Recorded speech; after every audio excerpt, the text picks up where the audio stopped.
Sosok Dajjal banyak diulas dalam berbagai hadis Rasulullah.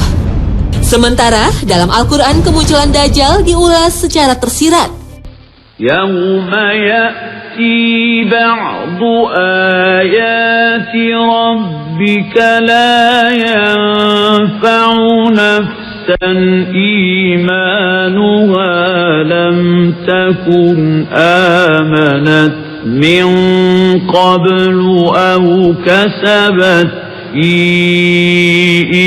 imaniha khayra.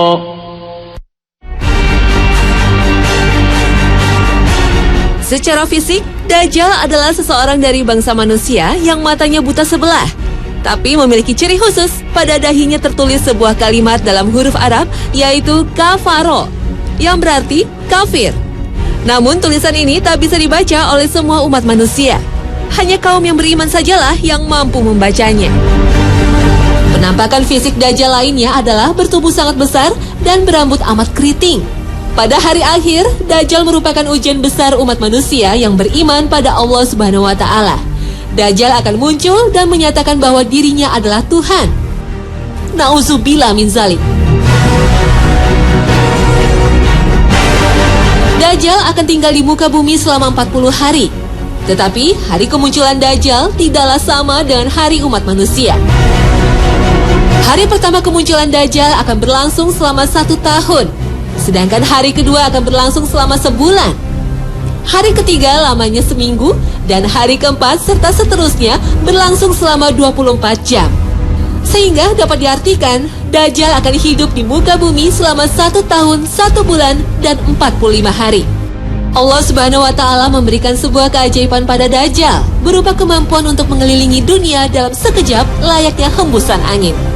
Tetapi hanya ada 2 kota yang tidak mampu dimasuki Dajjal, yaitu kota suci Mekah dan Madinah.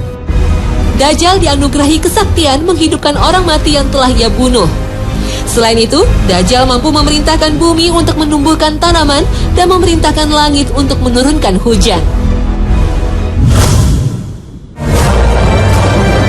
Sesungguhnya Dajjal telah hidup dan tinggal di tengah lautan di sebuah pulau yang berada di sebelah timur kota Madinah dalam keadaan terbelenggu oleh ikatan besi yang sangat kuat. Dajjal muncul diperkirakan di sebuah tempat terletak antara negeri Syam atau daerah Palestina dan Irak. Ada juga yang berpendapat Dajjal akan muncul di segitiga Bermuda. Segitiga Bermuda menyimpan banyak misteri. Kapal terbang dan kapal laut yang melintasi kawasan itu dilaporkan menghilang. Segitiga Bermuda berada di Samudra Atlantik, tepatnya terletak di antara Florida di sebelah barat, Puerto Rico di sebelah timur, dan Pulau Bermuda di sebelah utara. Di kawasan ini terdapat sebuah pulau yang dikuasai oleh Dajjal. Berdasarkan berbagai manuskrip kuno yang dipelajari Muhammad Isa Daud, seorang peneliti dan jurnalis asal Mesir, Dajjal sesungguhnya telah lahir 100 tahun sebelum kelahiran Nabi Musa alaihissalam. Bernama sama Musa, tapi lebih dikenal Samiri karena berasal dari Samiroh, Palestina. Samiri adalah Dajjal yang akan muncul pada akhir zaman. Samiri terlahir dari perkawinan sedara, sehingga lahir dengan kondisi fisik cacat, sebelah matanya buta, dan lumpuh. Orang tua Samiri adalah penyembah patung sapi.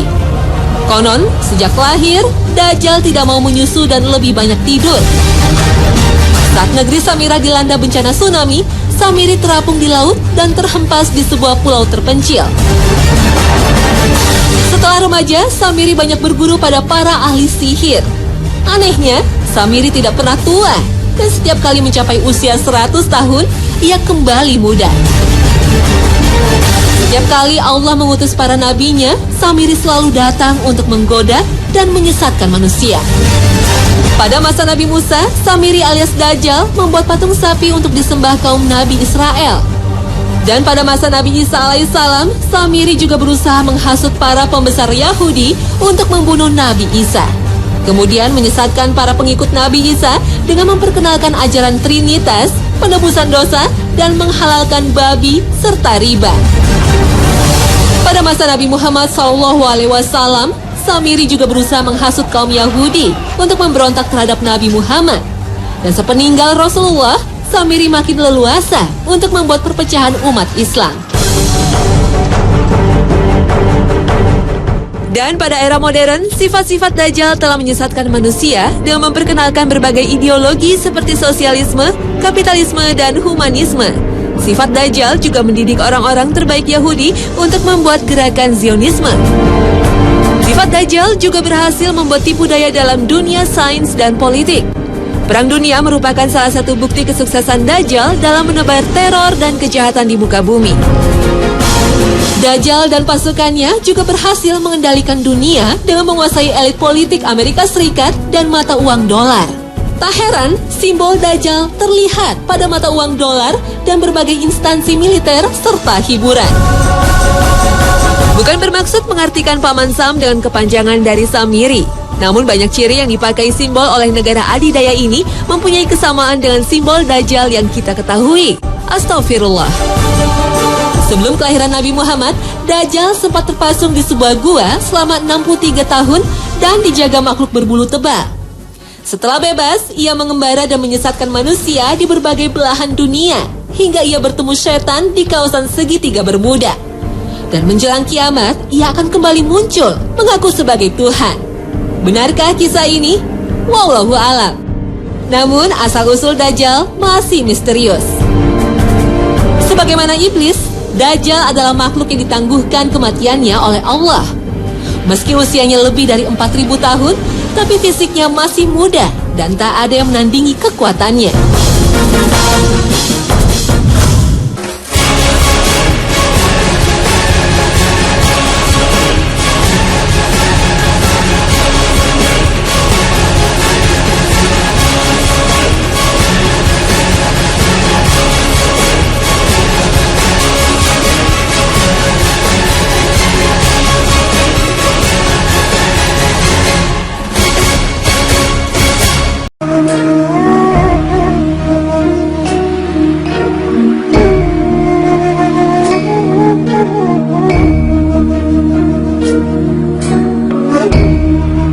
Astaghfirullah Rabbal baraya, Astaghfirullah minal khataya, Astaghfirullah Rabbal baraya, Astaghfirullah minal khataya. Rabbi zidni ilman nafi'an wa wafiqni amalan maqbulan wa habli rizqan wasi'an wa tub alaina taubatan nasuha wa tub alaina nasuha. Astaghfirullah Rabbal baraya, Astaghfirullah minal khataya, Astaghfirullah Rabbal baraya, Astaghfirullah minal khataya. Rabbi zidni ilman nafi'an wa wafiqni amalan maqbulan wa habli rizqan wasi'an wa tub alaina taubatan nasuha wa tub alaina nasuha. Astaghfirullah Rabbal baraya, Astaghfirullah minal khataya, Astaghfirullah Rabbal baraya.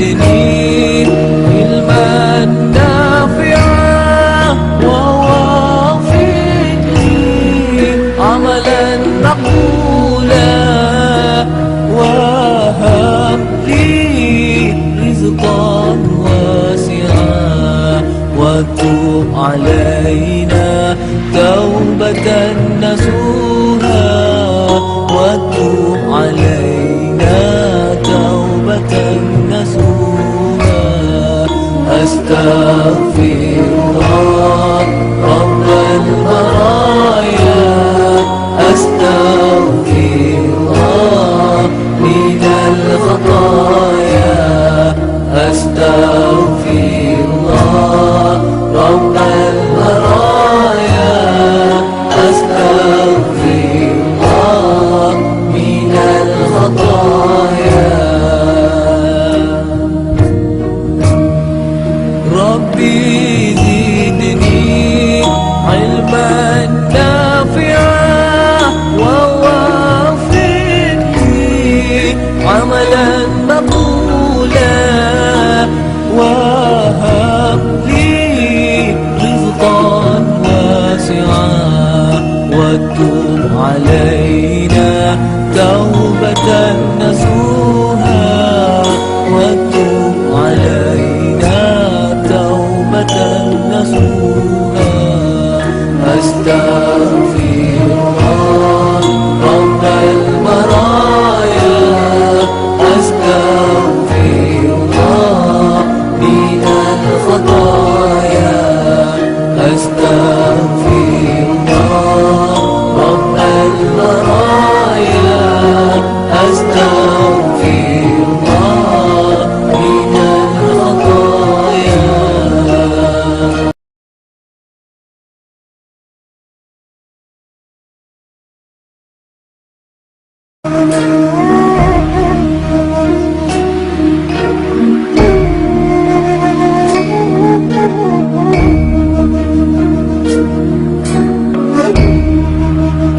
أستغفر الله رب البرايا أستغفر الله من الخطايا أستغفر الله رب البرايا أستغفر الله من الخطايا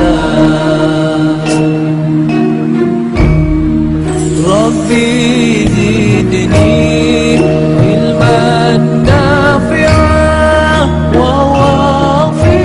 ووفقني عملا مقبولا وهب لي رزقا واسعا وتب علينا توبة نصوحا وتب علينا توبة نصوحا أستغفر الله رب البرايا أستغفر الله من الخطايا أستغفر الله رب البرايا أستغفر الله من الخطايا ربي زدني علما نافعا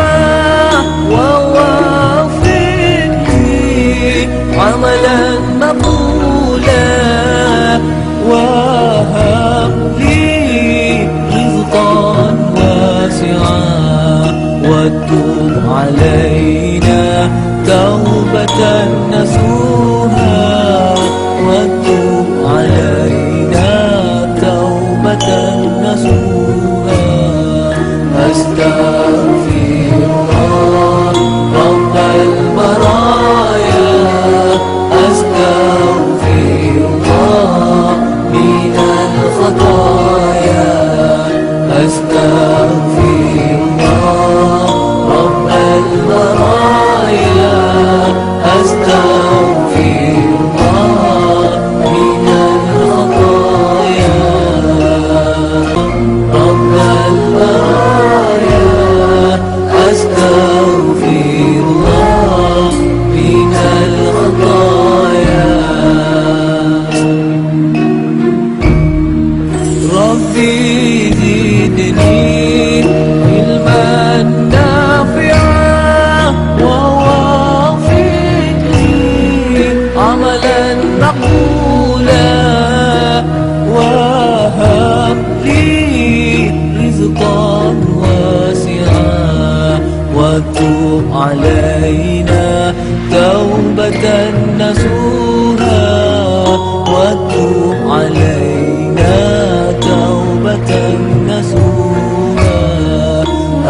أستغفر الله رب البرايا أستغفر الله من الخطايا أستغفر الله رب البرايا أستغفر الله من الخطايا ربي زدني علما نافعا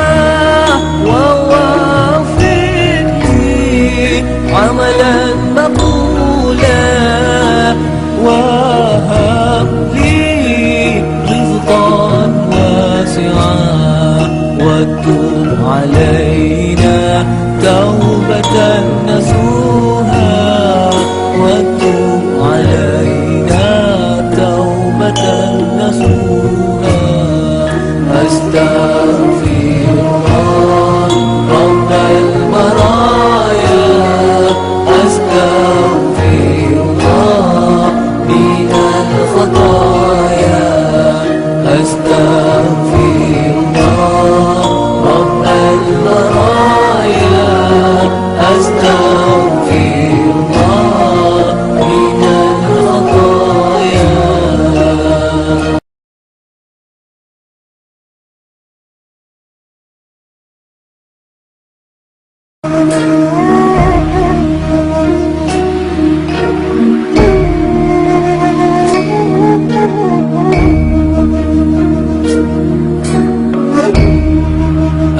أستغفر الله رب البرايا أستغفر الله من الخطايا أستغفر الله رب البرايا أستغفر الله من الخطايا ربي زدني علما نافعا ووفقني عملا مقبولا وهب لي رزقا واسعا وتب علينا توبة نصوحا وتب علينا توبة نصوحا أستغفر الله رب البرايا أستغفر الله من الخطايا أستغفر الله رب البرايا أستغفر الله من الخطايا ربي زدني علما نافعا ووفقني عملا مقبولا وهب لي رزقا واسعا وتب علينا توبة نصوحا وتب علينا توبة نصوحا أستغفر الله رب البرايا أستغفر الله من الخطايا أستغفر الله رب البرايا أستغفر الله من الخطايا رب البرايا أستغفر الله من الخطايا ربي زدني علما نافعا ووفقني عملا مقبولا وهب لي رزقا واسعا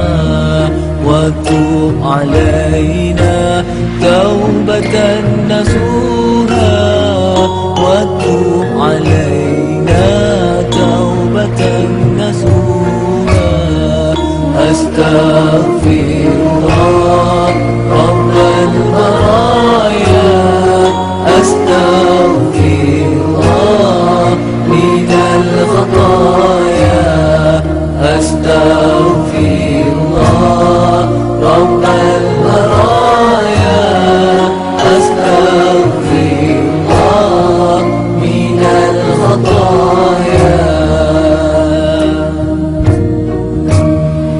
ربي زدني علما نافعا ووفقني عملا مقبولا وهب لي رزقا واسعا وتب علينا توبة نصوحا وتب علينا توبة نصوحا أستغفر الله رب البرايا أستغفر الله من الخطايا أستغفر الله رب البرايا أستغفر الله من الخطايا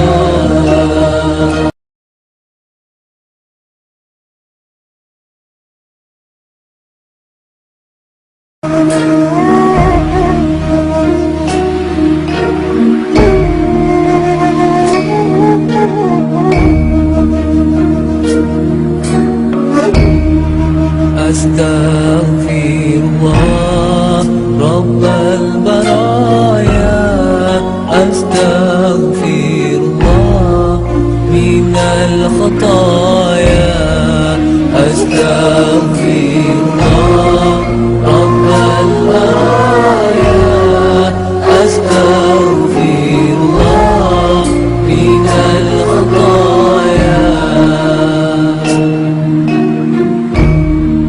ربي زدني علما نافعا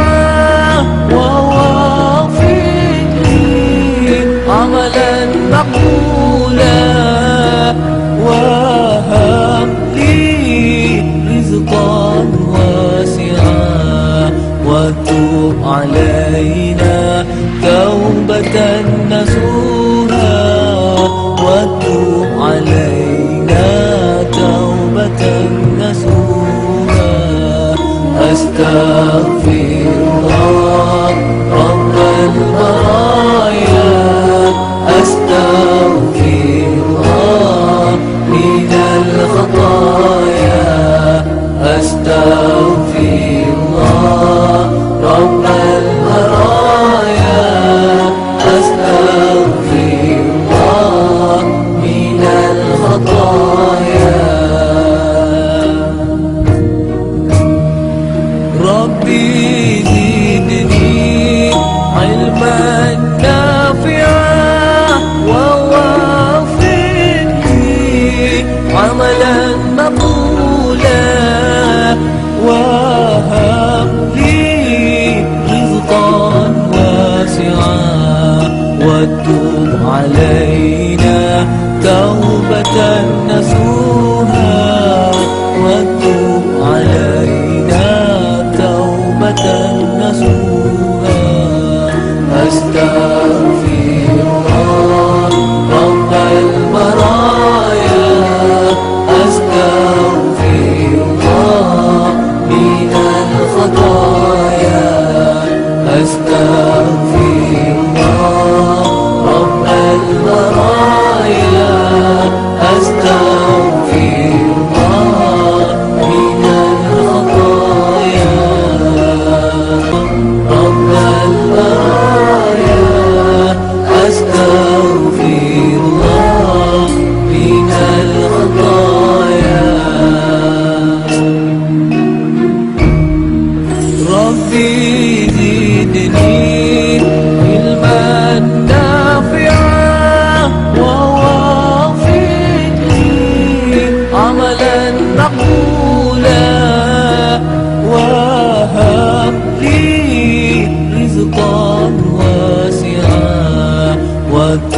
علينا توبة نصوحا وتب علينا توبة نصوحا أستغفر الله رب البرايا أستغفر الله من الخطايا أستغفر الله رب البرايا أستغفر الله من الخطايا